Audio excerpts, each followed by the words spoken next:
बिस्मिल्लाहिर्रहमानिर्रहीम। MCQ number 1, the viscous forces. Viscosity की force क्या है? न्यूक्लियर फोर्स है, इलेक्ट्रिकल फोर्स है, ग्रेविटेशनल फोर्स है, इलेक्ट्रोमैग्नेटिक फोर्स है। जैसे कि हम जानते हैं विस्कासिटी के अंदर मुख्तलिफ लेयर्स एक दूसरे के साथ इंटरेक्ट होती है, एक दूसरे के साथ जुड़ी होती हैं। तो इसके अंदर जो इंट्रैक्शन इन्वॉल्व होती है मालिक्यूल्स के, वो इलेक्ट्रोमैग्नेटिक फोर्स की वजह से होती है। MCQ number 22। इस MCQ में पूछा गया है कि आदमी कश्ती के अंदर बैठा है और बोट तालाब में फ्लोट कर रही है यानी तैर रही है। अगर आदमी तालाब से कुछ पानी पी लेता है तो पाउंड के अंदर पानी के लेवल पे क्या असर होगा?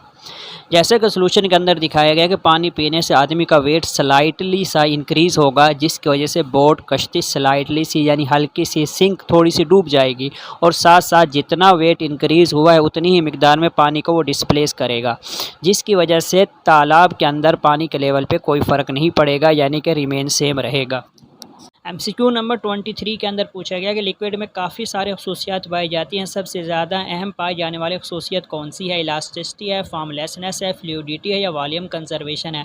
जैसा कि हम जानते हैं कि लिक्विड में काफ़ी सारे खसूसियात जैसे कि इलास्टिसिटी, फॉर्मलेसनेस, डेंसिटी, फ्लूइडिटी वगैरह डिफरेंट सिचुएशन के अंदर तब्दील हो सकती हैं, लेकिन लिक्विड के अंदर वॉल्यूम कंजर्व रहता है और सबसे ज़्यादा लिक्विड के अंदर पाई जाने वाली खसूसियत वॉल्यूम कंजर्वेशन है। MCQ नंबर 24 के अंदर पूछा गया है कि दो वाटर ड्रॉपलेट्स हैं, दोनों जिस वक्त कोलेसिस करते हैं तो एक लार्ज ड्रॉप हम हासिल करते हैं। इस कंडीशन में क्या होता है? जैसे कि सोल्यूशन के अंदर दिखाया गया कि बड़ा लार्ज ड्रॉप है, जिस वक्त वो एनर्जी को ऑब्जर्व करता है तो छोटे छोटे पार्टिकल में डिवाइड हो जाता है, और जिस वक्त छोटे पार्टिकल एक बड़ा पार्टिकल यानी कि बड़ा ड्रॉपलेट्स बनाते हैं तो उस वक्त सरफेस एरिया डिक्रीज़ हो जाता है। तो इस कंडीशन के अंदर हमारी जो एनर्जी रिलीज्ड होगी, तो हमारा जो करेक्ट आंसर होगा energy is liberated. MCQ number 25 के अंदर पूछा गया कि सरफेस टेंशन लिक्विड के अंदर किस वजह से होती है? जैसे हम जानते हैं surface tension force per unit length होती है, और एडहेसिव फोर्स डिफरेंट मालिक्यूल्स के दरमियान होती है, जैसे कि वाटर और गिलास के दरमियान है, और कोहेसिव फोर्स सेम मालिक्यूल्स के दरमियान फोर्स हो, जैसे वाटर टू वाटर। तो हमारा जो आंसर होगा कोहेसिव फोर्स बिटवीन मालिक्यूल्स होगा। MCQ नंबर 26 के अंदर पूछा गया poise is the unit of interference, pressure, viscosity and friction. जैसे कि हम जानते हैं मुख्तलिफ किस्म के सिस्टम होते हैं, MKS system, SI and CGS system. तो पॉइज CGS सिस्टम के अंदर विस्कोसिटी का यूनिट होता है। MCQ नंबर 27 के अंदर पूछा गया which one is the venturi relation, के वेंचुरी रिलेशन क्या है? मुख्तलिफ किस्म की इक्वेशन या रिलेशन को मेमोराइज रखना बहुत ज़रूरी होता है, जैसे कि बर्नौलीज़ इक्वेशन है, इक्वेशन ऑफ कंटिन्यूटी है, टोरेसलीज़ थ्योरम है, या वेंचुरी रिलेशन है। तो इस क्वेश्चन के अंदर हमारा वेंचुरी रिलेशन है P1 minus P2 is equal to 1/2 rho V2 square. MCQ नंबर 28 के अंदर पूछा गया टू ड्रॉपलेट्स हैं, उनका रेडियस 2:3 है, तो टर्मिनल वेलोसिटी क्या होगा? जैसे कि हम जानते हैं टर्मिनल वेलोसिटी r² के डायरेक्टली प्रोपोर्शनल है। जिस वक्त V1 डिवाइडिंग बाय V2 लेंगे तो R1 का स्क्वायर डिवाइडिंग बाय R2 का स्क्वायर हो जाएगा, तो हमारी टर्मिनल वेलोसिटीज़ की रेशो 4:9 होगी। MCQ नंबर 29 के अंदर पूछा गया कि आदमी ट्रेन के करीब खड़ा है और ट्रेन बहुत तेज़ी से वहां से गुजरती है, तो आदमी किस तरफ गिर सकता है? जैसे कि हम जानते हैं कि ट्रेन और आदमी के दरमियान जो हवा की स्पीड है वो बहुत ज़्यादा है। इनर साइड पे प्रेशर कम है, जबकि आउटर साइड पे स्पीड कम होने की वजह से प्रेशर बहुत ज़्यादा है। आउटर साइड पे प्रेशर ज़्यादा होने की वजह से आदमी ट्रेन की तरफ गिर सकता है। MCQ नंबर 30 के अंदर पूछा गया कि एक रेन ड्रॉप है वो नीचे की तरफ आ रहा है, तो वो कांस्टेंट वेलोसिटी किस वजह से अटेन करता है, यानी टर्मिनल वेलोसिटी किस वजह से अटेन करता है? सरफेस टेंशन की वजह से, विस्कस फोर्स की वजह से, आप थ्रस्ट फोर्स की वजह से, या एयर करंट की वजह से। जैसे कि हम जानते हैं जिस वक्त पार्टिकल नीचे की तरफ आ रहा है, अगर ग्रेविटेशनल फोर्स और ड्रैग फोर्स आपस में इक्वल हो जाती हैं तो पार्टिकल टर्मिनल वेलोसिटी यानी कि कांस्टेंट वेलोसिटी अटेन कर लेता है। तो हमारा जो ऑप्शन होगा viscous force exerted by air. MCQ number 31 के अंदर बताया गया एक पेन है, उसके नीचे से हवा बहुत ही तेज़ी से पास करती है, वो पेन किस डायरेक्शन में जाएगा? पेन से मुराद कुकिंग यूटेंसिल्स के मीनिंग भी आ सकता है। तो निचली साइड पे यानी कि लोअर साइड पे प्रेशर बहुत कम है, स्पीड एयर की बहुत ज़्यादा है। अपर साइड पे एयर की स्पीड कम है, अपर साइड पे प्रेशर ज़्यादा होने की वजह से वो जो पेन की जो डायरेक्शन होगी डाउनवर्ड होगी। हमारा ऑप्शन बी करेक्ट आंसर होगा।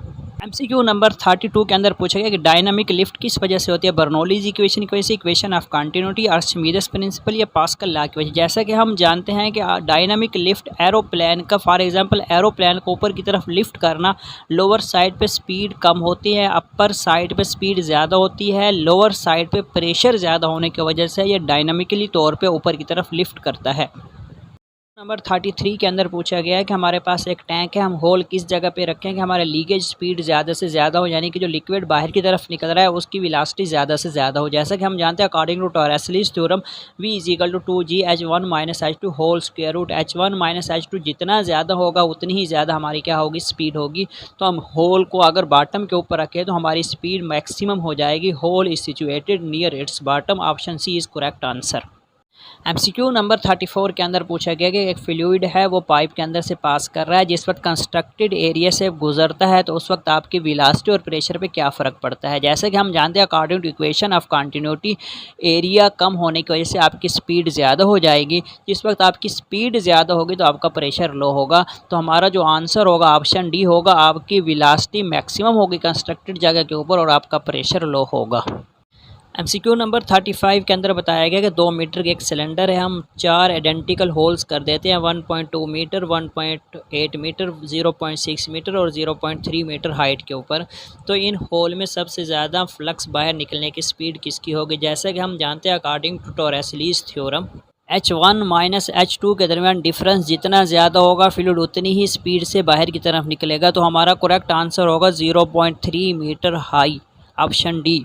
MCQ नंबर 36 के अंदर बताया गया है कि फॉलिंग बॉडी अगर उसका रेडियस हम डबल कर दे तो टर्मिनल वेलोसिटी में क्या फ़र्क पड़ेगा। इंक्रीज़ 2 टाइम करेगी, डिक्रीज़ 2 टाइम करेगी, इंक्रीज़ 4 टाइम करेगी या डिक्रीज़ 2 टाइम करेगी। जैसे कि हम जानते हैं टर्मिनल वेलोसिटी आर स्क्वायर के डायरेक्टली प्रोपोर्शनल, रेडियस को डबल करने से टर्मिनल वेलोसिटी हमारी 4 टाइम इंक्रीज़ कर जाएगी। MCQ नंबर 37 के अंदर पूछा है the dimension of coefficient of viscosity, viscosity के कोफिशिएंट की डायमेंशन क्या होगी। डायमेंशन के लिए फार्मूले का मेमोराइज होना बहुत ज़रूरी है।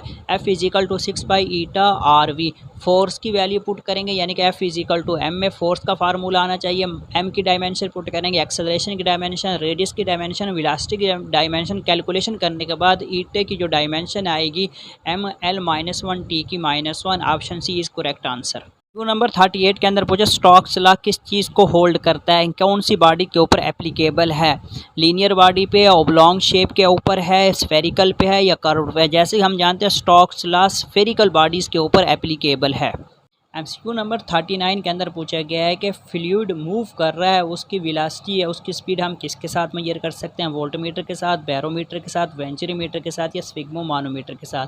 वोल्टमीटर वोल्टेज मेजर करता है, बैरोमीटर एटमॉस्फेरिक प्रेशर मेजर करता है, स्फिग्मोमानोमीटर ब्लड प्रेशर मेजर करता है, वेंचुरीमीटर फ्लूइड की स्पीड मेजर करता है। हमारा करेक्ट आंसर ऑप्शन सी होगा। MCQ नंबर 40 के अंदर पूछा गया जिस वक्त एक्सटर्नल प्रेशर इक्वल हो जाता है सिस्टोलिक प्रेशर के, ये बात हो रही है जिस वक्त हम ब्लड प्रेशर मेजर कर रहे होते हैं, तो हम ये किस डिवाइस के ज़रिए बता सकते हैं कि दोनों आपस में इक्वल हो गए हैं। कौन सी डिवाइस इसको डिटेक्ट करती है। बैरोमीटर डिटेक्ट करती है, स्फिग्मोमानोमीटर डिटेक्ट करता है, स्टेथोस्कोप या हाइड्रोमीटर। जो हमारा करेक्ट आंसर होगा स्टेथोस्कोप, ऑप्शन सी हमारा करेक्ट आंसर होगा।